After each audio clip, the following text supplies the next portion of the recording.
Улубай, бүгүн жакшы иштер болуп атат. Мен сен интернеттен көрүп мына дос болуп жүрөбүз.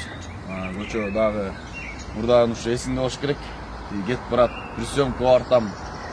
Машина керек болот, машина жүрөм дегенден бүгүн ошо өзүм да ойлондум да.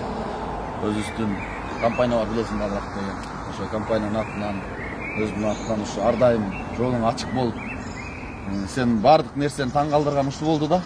Антип элдин баары канын соруп, частный компаниялар келип 4000 сомдон кылып, ушуну карап изучать этип, 2000 сомгочо баасын түшүрүп, аларды акча бергенде ошону албай туруп видеого тартып, мына мен тазамын дегенде мындай чыныгы ушундай кыргыздын жигиттери бар экен, таза жүрөктүү жигиттери бар экен деп мынабдан кубандык да. Анан ушу мен айтылам, эч убакыт акчага алданбайсың деп ишенем.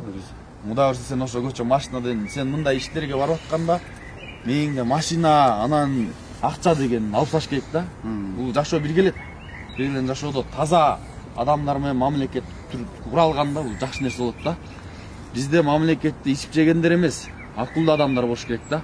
Ошондой мына жашсың, ишиңе ийгилик болсун.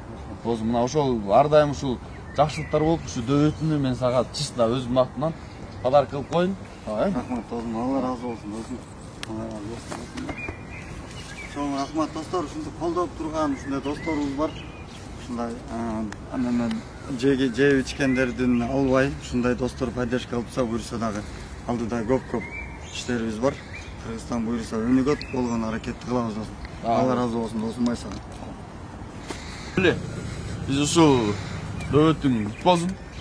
Буюрса бардык жете облас баарыбыз биригип, ушундай бир жакшы чыгып келаткан балдар колдош керек. Бизден да мына нарындын ушу сага подарка. Досум, чоң рахмат досум, Алла разы болсун досумбай. Буюрса сон жумуштар болот. Аллага шүгүр. Stop.